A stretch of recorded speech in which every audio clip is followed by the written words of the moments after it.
Y bueno, cualquier duda, me paran y vamos viendo, ¿sí? Algo que no haya quedado claro.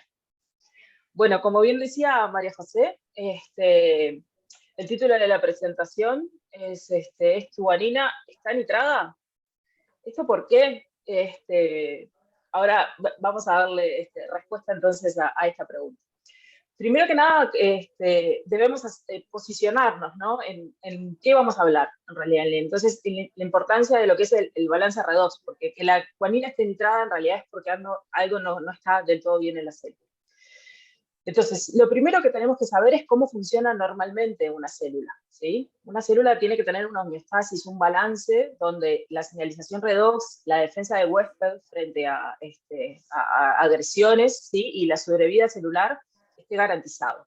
Eso se logra, ¿sí? Manteniendo entonces un equilibrio entre lo que es la producción de aquellas especies reactivas, ya sea del oxígeno o del nitrógeno que se produzcan, y el efecto entonces de los antioxidantes, ¿sí? Ya sean enzimáticos o no enzimáticos, entonces que lo que hacen de alguna forma es frenar entonces el daño producido, que puede ser producido por estas especies. ¿Qué sucede cuando existe un desbalance? ¿Sí? Entonces, ese desbalance, esa producción exacerbada de esas especies reactivas, ¿sí? De oxígeno, nitrógeno o de otros átomos, genera entonces un desbalance y un estrés oxidativo, ya sea porque hay una mayor producción de ellos y los antioxidantes no dan abasto, o porque quizás esos antioxidantes en realidad que se produjeron en realidad empiezan a escasear, entonces nuevamente esa balanza entonces se equilibra hacia una mayor cantidad, ¿no? de que se están produciendo y que no se pueden apagar. ¿Eso qué conlleva? Conlleva daños, ¿sí? A nivel de macromoléculas biológicas como el ADN, el ARN, proteínas, glúcidos, lípidos, y en particular, y ahora más nos vamos a detener siempre en ADN, puede determinar una estabilidad cromosómica, llevando una fragmentación entonces de los cromosomas, o bien alteraciones, ¿sí? Puntuales, que son las mutaciones, que ya no son reconocidas por los sistemas de reparación y que por tanto pueden derivar en alteraciones en los genes a largo plazo, ¿sí? Bien, entonces, ¿qué es lo que sucede a nivel de ADN? Sabemos que el ADN está compuesto, ¿sí? Por nucleótidos, los nucleótidos están compuestos por una base nitrogenada, por un azúcar, en el caso del ADN es una desoxirribosa y un fosfato. Si hablamos específicamente de las bases nitrogenadas, ¿sí? Los estudios mayoritariamente han sido llevados a cabo en la guanina. ¿Por qué? Porque es la que presenta su potencial redox más bajo, ¿sí? Entonces es la que tiene una mayor susceptibilidad de ser modificada. ¿Bien? Pero ¿qué sucede? ¿Cómo llego a nitrar a la guanina? ¿Sí? En particular, nosotros trabajamos con una molécula que se llama el peroxinitrito, que se produce, ¿sí? Debido a la reacción que está limitada por difusión entre el superóxido y el óxido nítrico. ¿Ah? El peroxinitrito se encuentra en equilibrio, ¿sí? Entre su forma aniónica, el peroxinitrito, y su forma entonces ácida, el ácido peroxinitroso. Tiene un pKa de 6.8 y a pH fisiológico 740 lo encontramos mayormente en su forma aniónica. ¿Qué sucede con el peroxinitrito? Es una molécula que no es del todo estable, ¿sí? Y por tanto tiene diferentes destinos en los cuales entonces puede decaer, ¿sí? Se le llama decaimiento cuando se transforma. Entonces, uno de los destinos, ¿sí? Cuando no están presentes moléculas blanco, el peroxinitrito decae a nitrato. Y después puede generar oxidaciones en moléculas blancas, oxidaciones de un electrón y oxidaciones de 2 electrones, generando entonces otros tipos de moléculas, y puede decaer en otros tipos de moléculas. Bien, ¿qué sucede con, en particular, la reacción propiamente entonces de nitración entre guanina y entre peroxinitrito? Entonces partimos de la guanina, ¿sí? En nuestro caso se forma, vamos a ver que en la metodología nosotros utilizamos peroxinitrito y guanina en un medio conteniendo DTPA, que es un quelante de iones, ¿sí? Y por tanto la producción de esta guanina, este radical catiónico guanina, es producto del radical hidroxilo, ¿sí? Y a partir de ese catión, ¿sí? Radical guanina, se desprende un hidrogenión y queda el radical catiónico, y a ese radical catiónico es que reacciona con el radical dióxido de nitrógeno formando la 8-nitroguanina, ¿sí? Que es nuestra molécula de interés. Pero si de nitración hablamos, no es la única molécula, en realidad, nitrada de la guanina, ¿sí? que se encontró. Se ha encontrado otra más, que es el 5-guanidino 4-nitroimidazol, y eso sucede porque en vez de que el electrón resuene en posición 8 y ahí sea atacado por el dióxido de nitrógeno, resuena en posición 5 de la guanina, y ahí entonces es atacado por el radical dióxido de nitrógeno en esa posición, ¿sí? Y entonces es que se forma el 5-guanidino 4-nitroimidazol, y ahora en más denominado LIN. Bien, ¿qué características, ¿sí? Hasta el momento se han reportado sobre la 8-nitroguanina? Primero que nada, es que la presencia de ese grupo nitro genera un cambio en el apareamiento. Si ustedes recuerdan, la guanina tiene la capacidad, se empareja en realidad con la nitroguanina a través de los pares Watson y Crick, a través de 3 puentes de hidrógeno. ¿Sí? Esa es la conformación de Watson y Crick. ¿Qué sucede cuando la guanina está nitrada en posición 8? Lo que sucede es que genera un cambio en su configuración, pasa de la configuración anti a la configuración cis, ¿sí? Y ahí perdemos entonces un enlace de hidrógeno y entonces empareja con la citosina con dos enlaces de hidrógeno, ¿sí? Esto a su vez, ¿a qué lleva? Lo que se ha reportado hasta el momento es que cuando, por ejemplo, acá tenemos una desoxiguanosina, ¿sí? O sea, que un nucleósido, ¿sí? Presente entonces en el ADN. Cuando es atacado entonces por el peroxinitrito, se forma la 8-nitroguanina, ¿sí? Y hasta el momento lo que se sabe es que esa 8-nitroguanina se depurina, ¿sí? Espontáneamente. ¿Qué quiere decir? Que se escinde, ¿sí? Que este enlace se rompe, ¿sí? Y la 8-nitroguanina entonces se separa de la molécula de ADN, se depurina. Se depurina y por tanto queda un sitio, lo que se llama apurínico, ¿no? Sin purina, o sitio abásico, que también es conocido por ese nombre. Y ese sitio abásico, cuando estamos en presencia de una célula que se está reproduciendo, ¿sí? Que está en replicación, lo que se ha visto es que la polimerasa enfrente de ella, ¿sí? Enfrente de ese sitio básico, coloca una adenina. Y esa adenina lleva entonces ¿a qué? A una transversión, porque si nosotros teníamos una citosina enfrente de la guanina, ¿sí? A la hora de no estar la guanina presente, queda un sitio básico y enfrente pone una adenina. Entonces cambia la configuración. Entonces estamos en presencia que al parecer la depurinación de la 8-nitroguanina lleva entonces un cambio, ¿sí? En ese nucleótido. Bien, esto es lo que se ha reportado. ¿A través de qué metodologías, ¿sí? Se ha reportado y se ha cuantificado e identificado en realidad la 8-nitroguanina? A través de por lo menos 3 técnicas. Inmunohistoquímica, o sea que se la ha evidenciado en tejidos, ¿sí? A través de anticuerpos que reconocen la 8-nitroguanina, a través de electroforesis, ¿sí? De ADN, y a través de técnicas más complejas como la derivatización química acoplada a cromatografía líquida y espectroscopía de masa.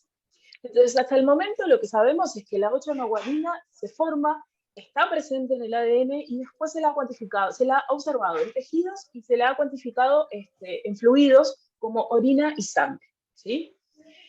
Pero entonces, lo que nosotros investigamos, porque de eso no se sabía hasta el momento, es cuál es el curso temporal de formación de la 8-nitroguanina en condiciones fisiológicas, si es químicamente estable, ¿sí? La 8-nitroguanina en sí, y qué podíamos saber sobre el mecanismo de formación. ¿Ah? Porque, ¿qué sucede? Este mecanismo que yo les relaté al comienzo, que hablaba de la 8-nitroguanina y la formación del otro compuesto nitrado, en realidad son mecanismos que han sido aportados a través de los ensayos computacionales, ¿sí? Entonces nosotros queríamos evidenciar si experimentalmente entonces había una correlación entre lo que se observó en biología computacional y experimental. Entonces, para ello, ¿qué utilizamos? Imagínense que la reacción entre 2 moléculas es muy rápida. Entonces, para eso necesitamos utilizar un equipo que pudiera entonces medir reacciones desde el segundo a milisegundos. Para eso, entonces, utilizamos un equipo de mezclado rápido y flujo detenido. Acá yo solo les muestro la parte en realidad donde coloco mis soluciones. En estas jeringas que ustedes ven acá, es donde coloco las 2 soluciones, uno conteniendo la guanina y el otro el peroxinitrito. Y a través de una conexión, ¿sí? con gas, en realidad acá lo que vemos es que es como un martillo mecánico que golpea, ¿sí? A las soluciones que están acá adentro. Yo coloco, ¿sí?, las soluciones que están en jeringas en otras jeringas que están acá adentro, y esas soluciones, una vez que se golpea, descargan determinado volumen fijo, cada una de ellas, acá atrás, que no lo llegan a ver, pero créanme que ahí está la celda óptica, ¿sí? Entonces, todas esas soluciones van a parar a la celda óptica y por ahí pasa el haz, ¿sí? El haz de una longitud de onda precisa, que es 396 nanómetros, que es la longitud de onda máxima en la cual absorbe entonces la 8-nitroguanina. Entonces, ¿qué fue lo que hicimos? Hicimos dos condiciones experimentales. Una que fue manteniendo el peroxinitrito fijo y variando la concentración de guanina, y la otra condición experimental que llevamos a cabo fue variando la concentración de peroxinitrito y manteniendo fija la concentración de guanina, ¿sí? Todos estos experimentos los realizamos a 4 temperaturas, 10, 20, 30, 40, ¿sí? Y a un pH entonces que simulara las condiciones fisiológicas 740. Los que yo les voy a pasar a mostrar son los resultados que obtuvimos en la primera condición experimental, que se correlacionan con la segunda, ¿no? Claro está. ¿Cuál es el curso temporal entonces de la formación de la 8-nitroguanina en condiciones fisiológicas? Entonces, en este gráfico se puede observar entonces cómo varía, ¿sí?, la concentración de 8-nitroguanina en función del tiempo. Esto es una adquisición en 10 segundos, ¿sí?, de la condición de 400 micromolar guanina, 400 micromolar peroxinitrito, ¿no? Y lo observamos entonces a 4 temperaturas. La marrón es la 10, naranja 20, verde claro 30, verde oscuro 40. Entonces, lo primero que nosotros observamos fue que la formación de la 8-nitroguanina era un proceso biexponencial. Entonces, cuando ajustamos, ¿sí?, una ecuación matemática a nuestros datos, ¿sí?, la ecuación matemática que mejor ajustaba a nuestros datos era una ecuación biexponencial. Biexponencial con dos constantes de velocidad, KF1, que es lo que llamamos la constante rápida, y KS1, que es la constante lenta, ¿sí? O sea que el curso temporal tiene dos componentes a todas las temperaturas. Un componente rápido, ¿sí?, que está caracterizado por una constante de velocidad rápida, y un componente lento, que está caracterizado por una constante de velocidad lenta, entonces, de la formación de 8-nitroguanina. Esto fue en función entonces de la temperatura. Pero yo les dije hoy al comienzo en metodología que habíamos variado la concentración de guanina manteniendo la concentración de peroxinitrito fija. Entonces lo que hicimos fue variar a 100, 200 y 400 micromolar la concentración de guanina. Entonces obtuvimos nuevamente, ahora hicimos un registro de 5 segundos, y observamos entonces que a medida que aumenta la concentración de guanina, aumenta entonces el rendimiento, ¿sí?, de formación de 8-nitroguanina, también presentando los dos componentes, un componente rápido de nitración y un componente más lento de nitración. Lo particular, ¿sí?, que tuvo la adquisición de todos estos datos es que lo que ustedes observan acá, como este sombreado en cada color, es el promedio más o menos del error estándar de 3 experimentos, donde cada uno de esos experimentos tuvo aproximadamente 15 adquisiciones en paralelo. Entonces ven que la dispersión, ¿sí?, es muy chiquita, ¿no? Es poco dispersa la dispersión, lo que nos dio una gran reproducibilidad entonces de los experimentos que hicimos. Y las líneas blancas son los mejores ajustes teóricos, ¿sí?, a partir entonces de la ecuación en la cual ajustamos nuestros datos. Bien, entonces, ¿qué sucede? Ahora nosotros queríamos ver, posterior a eso, evaluamos cómo era la dependencia entre las constantes rápidas. ¿Se acuerdan que las constantes rápidas eran las del primer componente, ¿sí?, de nitración, entre las constantes rápidas, en este caso KF1, ¿sí?, en función de la concentración de guanina y la temperatura? Entonces acá lo que tenemos es cada uno de los valores de cada uno de ellos a cada temperatura y a cada concentración de guanina, ¿sí? Y lo que observamos entonces, ¿qué es? Observamos que hay una relación lineal entre las constantes rápidas y la concentración de guanina para cada temperatura. Y obtuvimos entonces la ecuación de la recta que gobernaba entonces, ¿sí?, lo que observamos. Entonces KF1 va a aumentar linealmente con la concentración de guanina a todas las temperaturas, ¿sí? Por otro lado, hicimos el estudio de las constantes lentas, o sea, de los segundos componentes de cada uno de los trazados. Entonces, recuerdan que es este componente. KS1 entonces es el segundo componente de nitración. Y lo que observamos es que la constante de velocidad lenta, ¿sí?, de los segundos componentes de nitración, era independiente, ¿sí?, fue independiente de la concentración de guanina a todas las temperaturas.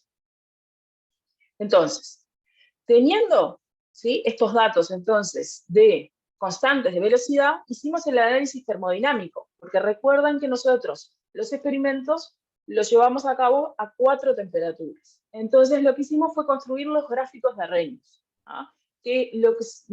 Para lo que sirven los gráficos de Arrhenius es porque me vinculan el efecto de la temperatura en la velocidad de las reacciones. Entonces, esta es la ecuación de Arrhenius. Lo que hicimos fue linealizar la ecuación de Arrhenius y construimos entonces nuestros gráficos, ¿sí?, linealizados de Arrhenius para cada una de las constantes. Si nosotros observamos en la linealización de la ecuación de Arrhenius, lo que vemos es que la pendiente entonces de este gráfico va a ser la energía de activación dividida la constante general de los gases, R, donde entonces determinamos una energía de activación para cada uno de ellos, que es la energía mínima que deben tener las moléculas para que al chocar se produzca la reacción.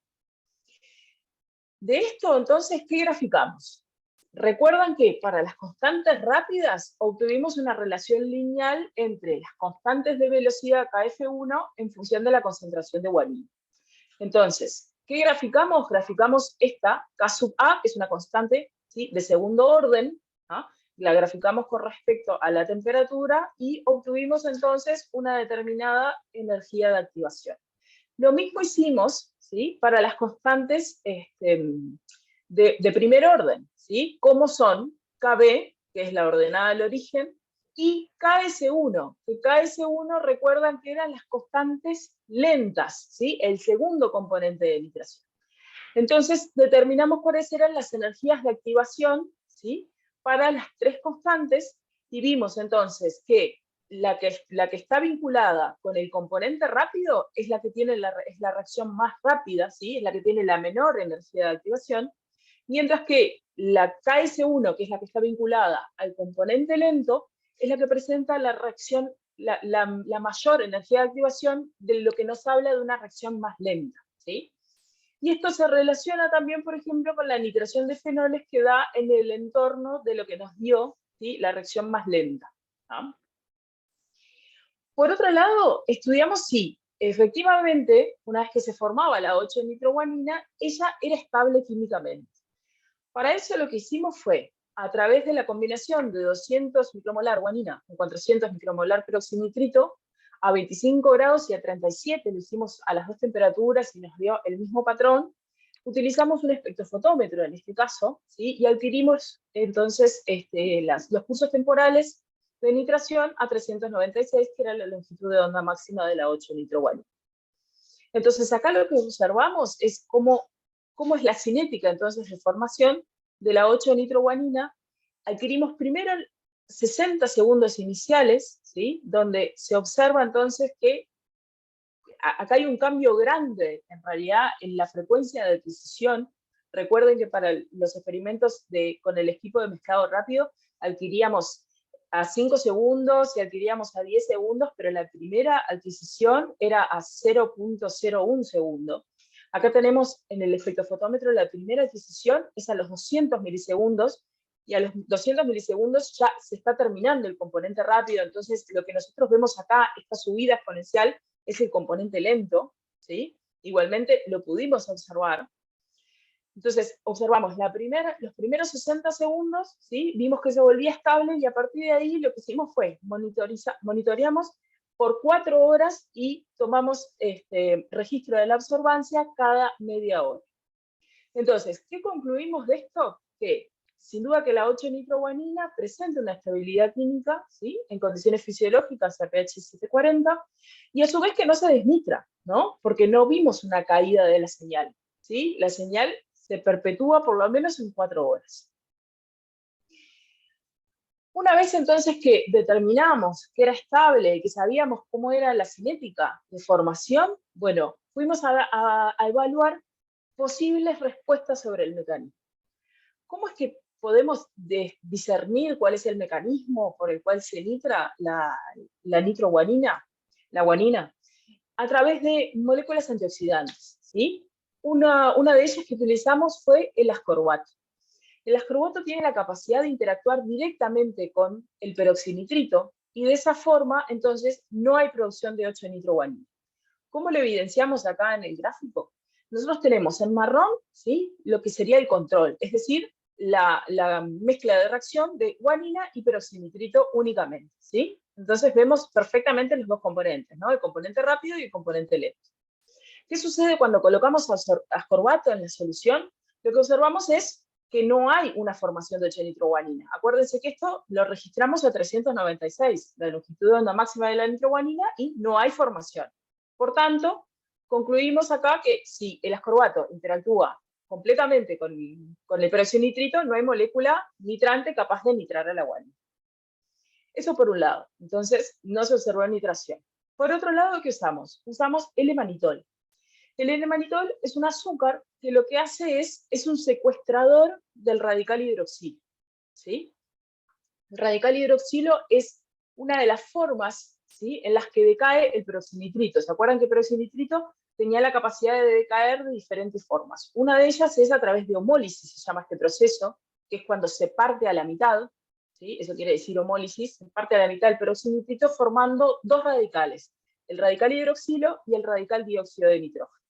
Entonces el L-manitor interactúa, ¿sí?, secuestra, un scavenger secuestra el radical hidroxilo. ¿Qué sucedió cuando colocamos L-manitol en esta mezcla de reacción? Lo que vimos es que sí observamos nitración, ¿sí? Ustedes observan nitración, ¿no? Esto aumenta y después se estabiliza. Entonces, en presencia de manitol, ¿qué fue lo que sucedió? Después de eso, cuando tuvimos suficientes datos, lo que hicimos fue ajustar una ecuación a nuestros datos. Y lo que vimos es que esa doble exponencial que nosotros teníamos en condiciones de control se volvió una exponencial simple. ¿Y cuál fue la constante que obtuvimos para esta exponencial simple? Fue en valor, en magnitud, muy similar a la constante rápida de nitración, ¿sí? Entonces, lo que decimos es que en presencia de manitol desaparece el componente lento de nitración, ¿sí? O sea que tenemos solo un componente y es el componente rápido, ¿no? Entonces, ¿qué fue que concluimos, ¿sí?, cuando terminamos esto? Concluimos que la formación de la 8-nitroguanina, ¿sí?, presenta dos componentes, ¿sí? Un componente inicial rápido seguido de un componente lento. La formación de 8-nitroguanina se completó en unos pocos cientos de milisegundos, ¿sí?, en medios que simulan las condiciones fisiológicas a un pH 740, ¿sí?, sugiriendo entonces que este proceso es cinéticamente relevante in vivo. Que el uso de antioxidantes y secuestradores, ¿sí?, del radical hidroxilo postula un mecanismo de nitración por dos reacciones. Una reacción directa rápida, ¿sí?, o sea que la unión, ¿sí?, directa del peroxinitrito con la guanina, y seguido de un mecanismo radicalar, ¿sí?, producto entonces de los productos de homólisis del peroxinitrito, el radical hidroxilo y el radical dióxido de nitrógeno. Y que a su vez la estabilidad de esta 8-nitroguanina, una vez formada, sustenta, ¿sí?, el posible rol de esta molécula en mutagénesis y carcinogénesis. ¿Qué se sabe sobre los procesos del procesamiento de las lesiones nitrantes? Se conocen muchos mecanismos, ¿sí?, de reparación, pero se postula en realidad que hay dos mecanismos en realidad pueden ser capaces, ¿sí?, de procesar estos tipos de daño por nitración. ¿Por qué? Uno es una base dañada, puntual, ¿sí?, que se procesa por lo que se llama el mecanismo de reparación de base. Y por otro lado tenemos cuando hay un aducto voluminoso, es decir, que cambia la topología de la doble hebra, ¿sí?, se produce modificaciones tridimensionales en la doble hebra, eso es reconocido por lo que se conoce por el mecanismo de reparación de escisión de nucleótidos, ¿sí? ¿Por qué introduzco estos dos mecanismos? Porque unos investigadores, Shafirovich y Giacintov, lo que hicieron fue determinar, ¿sí?, cómo era el procesamiento de la otra molécula nitrante, de la guanina, el NIM. Y para ello lo que hicieron fue, construyeron un dúplex, ¿sí?, de ADN de 135 pares de bases, colocaron un NIM, ¿sí?, en esa doble hebra, y lo incubaron con extractos celulares de células GELA, ¿no? Y lo que hicieron fue, hicieron determinaciones en función del tiempo, ¿no? Y lo que vieron, lo que observaron fue que ese dúplex, ¿sí?, fue cortado, escindido por enzimas, ¿sí?, de reparación del BER y no del NER. ¿Por qué digo esto? Porque el NIM, ¿sí?, causa una desestabilización termodinámica, ¿tá?, pudiendo ser reconocida por el NER. O sea, ellos suponían que esa desestabilización termodinámica llevaba entonces un cambio de conformación en la hebra de ADN. Y que ese cambio de conformación entonces iba a ser procesado por el NER. Pero es de aquí que no fue lo que observaron. Observaron que el procesamiento, en realidad, ¿qué fue lo que hicieron las enzimas del BER? Cortaron, ¿sí?, a nivel del NIM y produjeron entonces dos fragmentos, ¿sí?, que ellos sabían entonces que de esa forma iba a ser procesado por el BER. ¿Por qué? Porque si es procesado por el BER, en realidad es porque es una sola base dañada y en realidad corta un pedazo chiquito, mientras que el NER corta un fragmento más grande, ¿sí? Por eso entonces se esperaban encontrar los fragmentos del NER a pares de base mucho más chicos. ¿Qué postulan ellos? Que esta resistencia al NER parece que no está tan correlacionada con la desestabilización, sino con la flexibilidad conformacional que tiene entonces el NIM en la cadena de ADN, de doble hebra, de tal forma entonces que no distorsiona en realidad tanto como ellos creían esa doble hebra. Pero ahora bien, ¿qué se sabe sobre la 8-nitroguanina? ¿Quién la procesa? Bueno, hasta el momento en realidad no hay ninguna publicación que hable de alguna enzima, ¿sí?, o alguna proteína en general, no solo enzimática, que tenga la posibilidad, que tenga la capacidad de procesarla, ¿no? Entonces, para eso, los propósitos entonces del doctorado, que en breve voy a presentar, es identificar in vitro, ¿sí?, los posibles procesamientos de la 8-nitroguanina. Obviamente que no solo la guanina, ¿sí?, tiene la capacidad de ser nitrada, ¿sí? Adenina, encontramos un trabajo en realidad que describen adenina nitrada, pero hacen solo una descripción cualitativa, entonces queremos hacer estudios de cursos temporales de nitración de adenina y los posibles mecanismos de generación. Vamos a investigar la cinética de formación de las purinas nitradas, ahora siendo parte de nucleósidos y nucleótidos, no solo como base nitrogenada aislada. Y a su vez, queremos investigar la cinética de nitración y la estabilidad de las purinas cuando son parte entonces de una secuencia, ¿sí?, de oligonucleótidos en el ADN, ¿no? Bueno, por ahí es la presentación. Muchas gracias.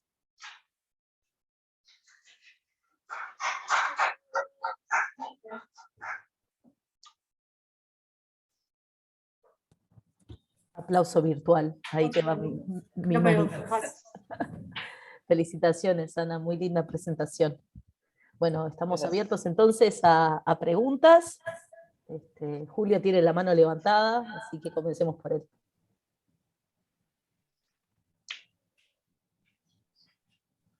Felicitaciones, Ana, muy linda. Se entendió todo, a pesar de que soy un desconocedor y un ignorante de los términos de los temas de cinética enzimática y, bueno, todas esas cosas. Tengo varias preguntas. Primero, ¿por qué estudiaste la nitración de la guanina y pusiste como variables, cambiaste solamente la concentración de guanina y no la concentración de peroxinitrito? Eso por un lado, ¿no? Pensando que en un sistema in vivo, posiblemente, lo que varíe es la concentración de peroxinitrito y no tanto la concentración de guanina. Eso en primer lugar. Después, en relación al procesamiento a las enzimas que podrían metabolizar la nitroguanina. Tú estás pensando en enzimas que actúen directamente sobre la nitroguanina incorporada al ADN, pero puede haber enzimas que intervengan sobre la nitroguanina libre, digamos. Y estoy pensando en las enzimas de la familia NUT o las MHT, que metabolizan un número importante de guaninas modificadas, como la 8-oxoguanina, la N2-metilguanina, varias más, que en realidad son lo que se denominan enzimas sanitizadoras, ¿sí? Que eliminan nucleótidos no canónicos. Bueno, ahí van las preguntas. En realidad no eran varias, eran dos. Bien, con respecto a lo primero, en realidad sí lo hice. Espera, Adriana, ¿tenés más? En realidad fueron las dos condiciones experimentales. Variamos guanina manteniendo fijo peroxinitrito y variamos peroxinitrito manteniendo fijo guanina. En realidad hicimos los dos. Yo lo que solo hice hoy fue mostrarles una de las condiciones experimentales. Se realizaron las dos y dio la misma cinética, en realidad, con los dos componentes. Un componente inicial rápido y un segundo componente lento. Bien. ¿Sí? ¿Eso responde? Está perfecto. Bien, y con respecto a lo segundo, las MUT, si yo no estoy equivocada, son parte de la reparación de las mismatch repair.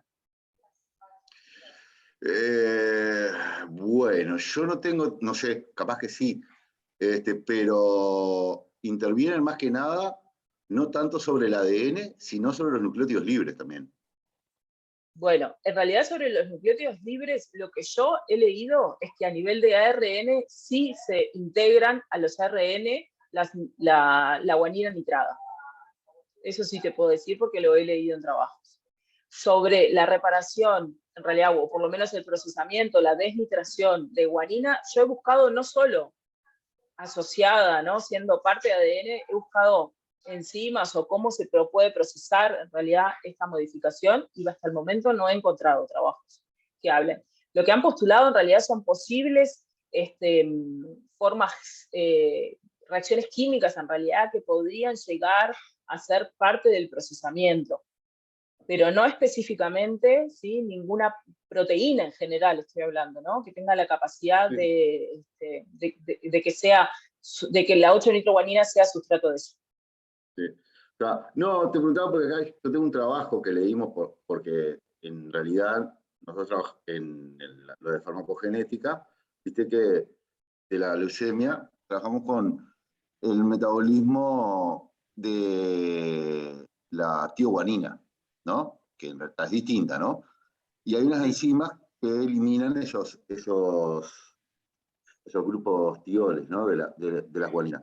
Pero después, en realidad, es la enzima NUT15. Pero es toda una familia de enzimas y donde hay hay un trabajo donde analizan cantidad de compuestos, justo nitroguanina no está, pero tenés desde que tio-GTP, yodo-GTP, metil-GTP, N2-metil-GTP, fluoro-UTP, otros, varios nucleótidos modificados, y que, digo, viendo eso, capaz que podría ser un lugar para explorar, digamos. No digo que sea eso, pero sí para explorar.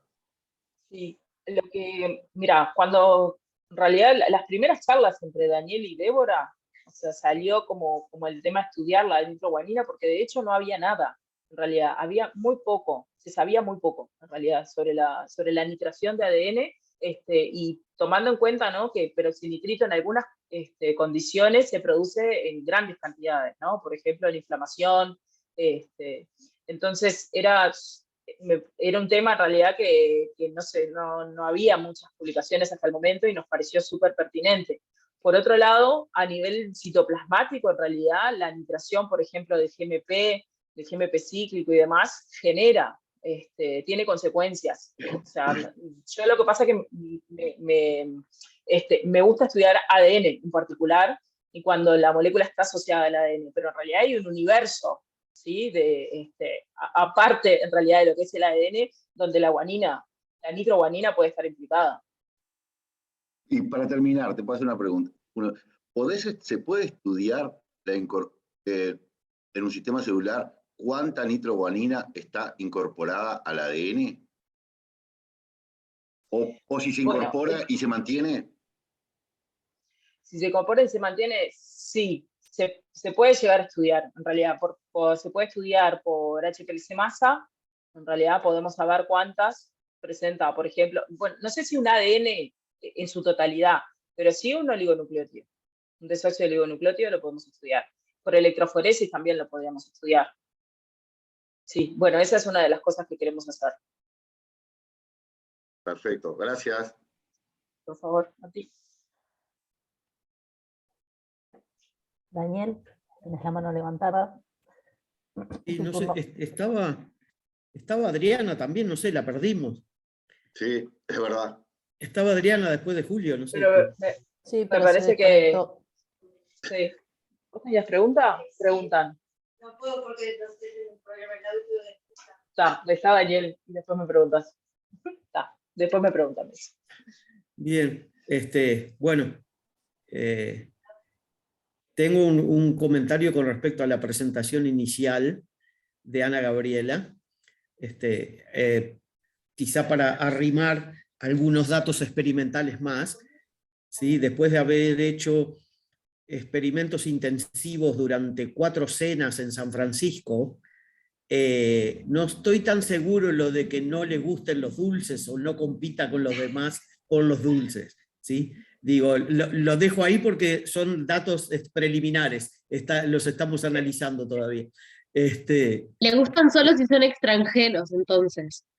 Sí, que es muy selectiva, no tengo duda, es selectiva. Hay ciertas cosas que dicen, no, esto de acá no me gusta, ¿sí? Pero con respecto a lo que comentó Julio, sí, y Ana ya lo dijo de alguna manera, ¿no? Hay un universo, ¿sí? Porque uno no tiene por qué fragmentar el pensamiento, ¿verdad? Si se produce peroxinitrito y hay guaninas que son targets, no tiene por qué estar en el ADN, ¿sí?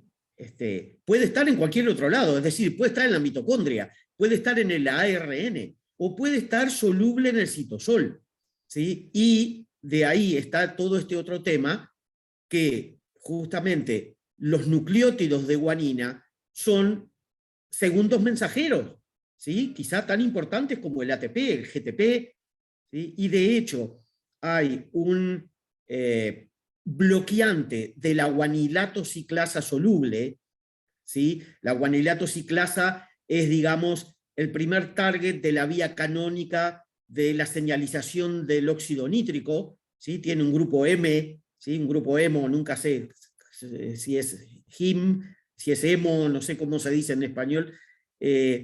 Ahí se une el óxido nítrico con altísima afinidad y acelera 1000 veces la actividad de la guanilato ciclasa soluble, ¿sí? Un bloqueante, Julio, de la guanilato ciclasa soluble disponible comercialmente es la 8-bromo, 8-bromo-guanina, ¿sí? Creo que vos mencionaste la 8-fluor, la 8-iodo. Bueno, la 8-bromo bloquea muy efectivamente la actividad de esa guanilato ciclasa soluble. O sea, hay tema, pero para una línea de investigación, ¿no? Con todo lo que es el efecto de estas moléculas oxidativas sobre nucleótidos en vías de señalización citosólica, ¿sí? Por eso Ana dice, el interés de ella en particular está en el ADN, pero hay todo un mundo, ¿no? Porque puede ser ADN mitocondrial, puede ser ARN, y la verdad que si lo piensan, se multiplica hasta el infinito, ¿no? Las posibilidades. Y sí, de hecho, en la tesis de Ana aparecen los estudios simétricos, ¿verdad? Guanina constante, peroxinitrito variable, peroxinitrito constante, guanina variable. Creo que no los quiso atomizar con todos los resultados, ¿sí? Porque aparte es bastante simétrico, el comportamiento es muy similar, incluso la parte termodinámica y todo es muy similar, poniendo uno constante y el otro variable, ¿sí? Si la reacción es bimolecular, verdaderamente debería ser bastante simétrico, ¿no? ¿Y qué más? Bueno, y Ana mencionó, ¿no? Cuando preguntó Julio lo de la posibilidad de evaluar la concentración o la frecuencia de 8 nitroguaninas en ADN. No para eso, pero hicimos estudios de HPLC masa, justamente, que de alguna manera es una confirmación completamente independiente por una metodología completamente distinta de los resultados que obtuvimos, ¿sí? No sé si Ana quiere elaborar un poco sobre eso, porque también tenemos esos resultados.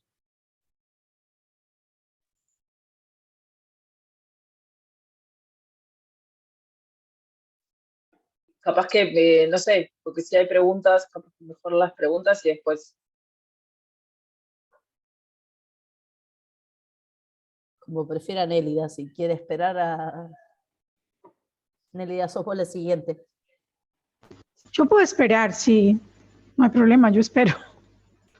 Bueno, nosotros lo que hicimos a nivel de HPLC masa primero fue confirmar, ¿sí?, que lo que nosotros estábamos observando espectrofotométricamente en el equipo de mezclado rápido era efectivamente la 8-nitroguanina, ¿sí?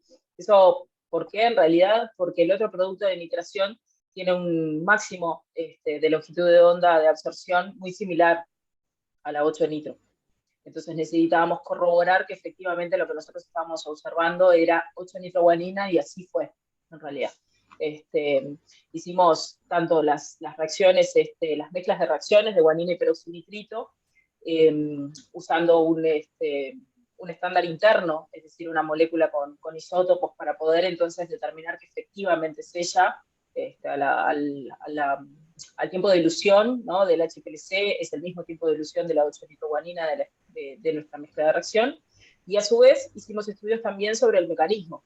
Usamos, en ese caso usamos glutatión, porque nosotros usamos 2 moléculas antioxidantes y 2 moléculas secuestradoras de radical hidroxilo, también para corroborar, ¿no?, lo que estábamos observando. Usamos glutatión para el HPLC masa, en vez de ascorbato, y usamos, para el radical hidroxilo sí usamos 2, usamos L-manitol y DMCO, que era la otra que usamos para el tipo de mezclado rápido.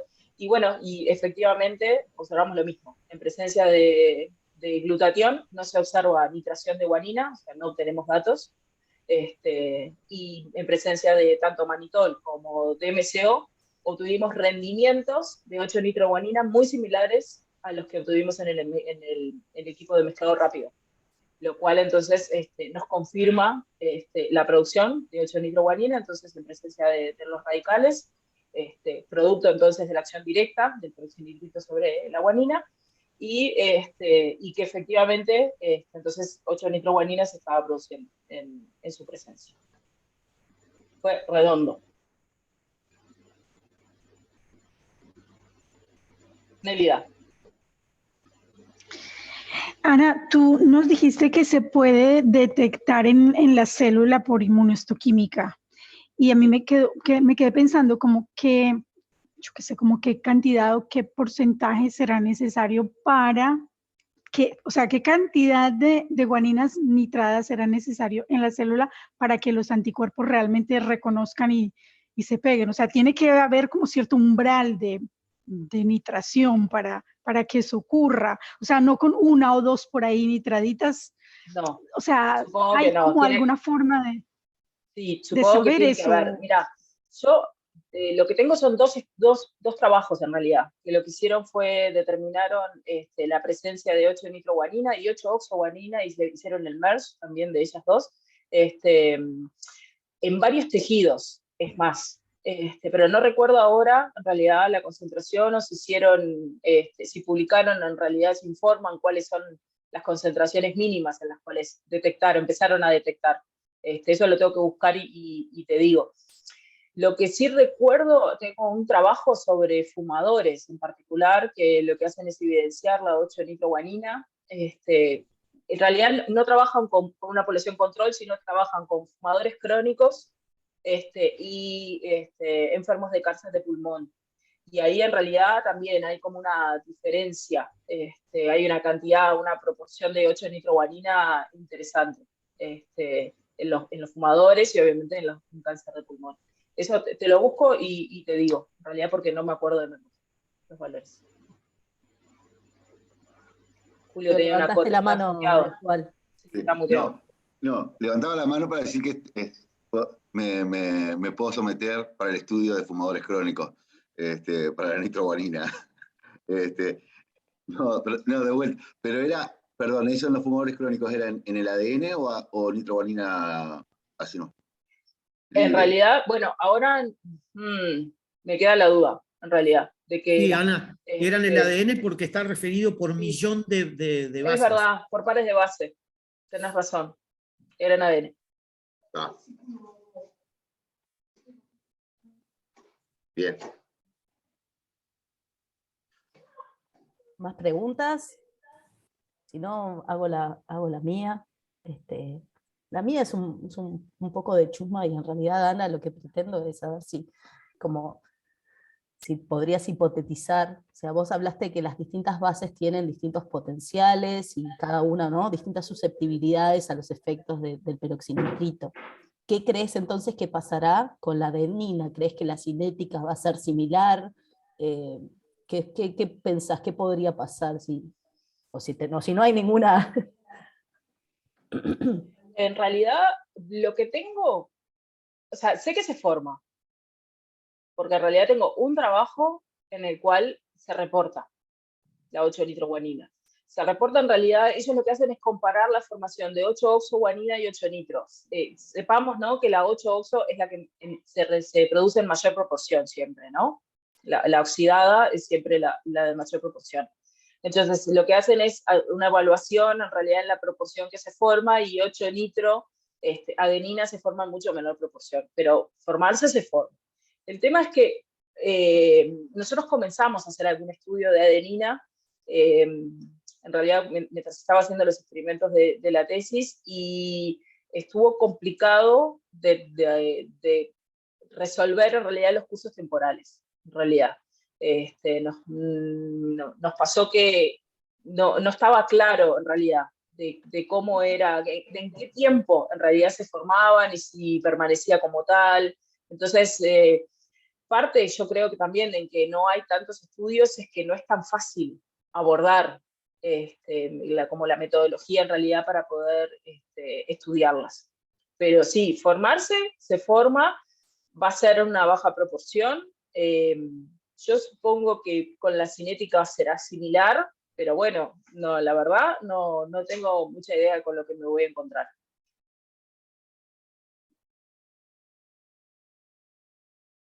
Gracias.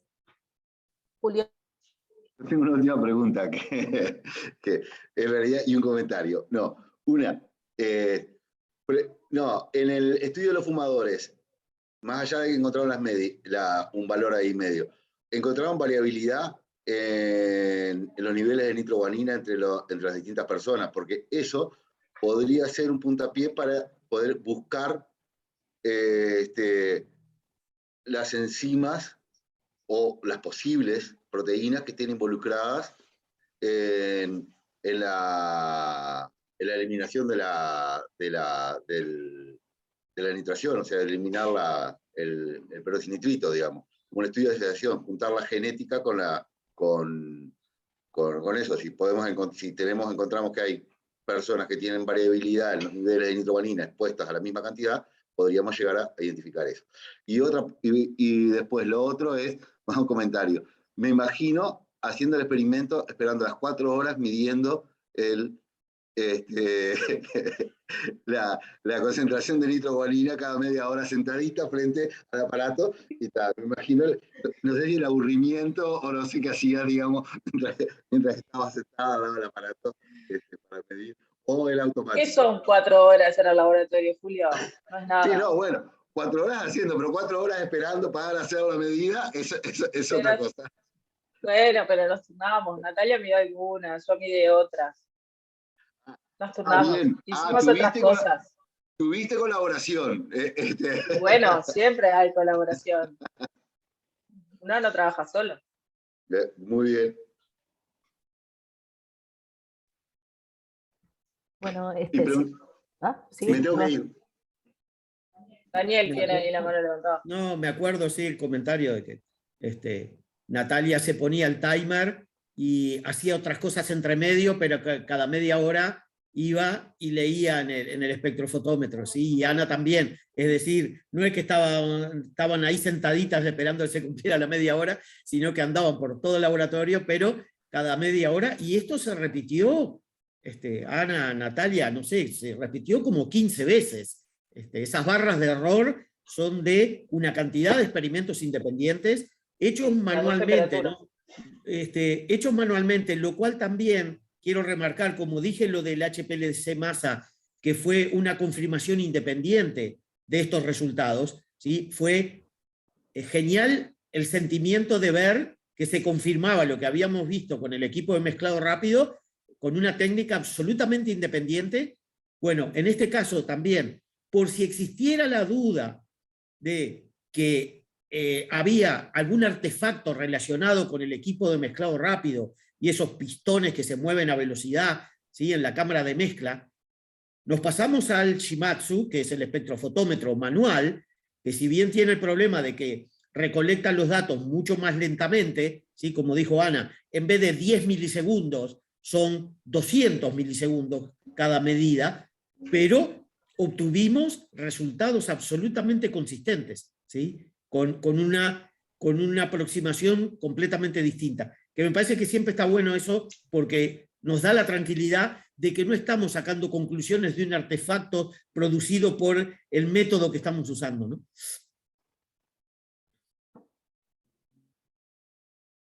Bueno, si no hay más comentarios, quería agradecerles a todos. Muy interesante, dice Arthur. Esta compu que estoy no tiene cámaras, que sí puede, pero sí puedo, que sí pueda ver algo. Bueno, les agradecemos. En nombre de los demás miembros de la subcomisión, quiero decir que Soraima no vemos a los de Paysandú por acá porque hoy están de jornadas de puertas abiertas, entonces Soraima no se pudo conectar. Si necesitan comprobante de que vinieron al seminario, escriban a la CCA, que se lo hacemos.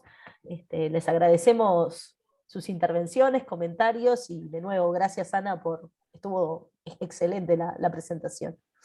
Bueno, nos vemos en el próximo.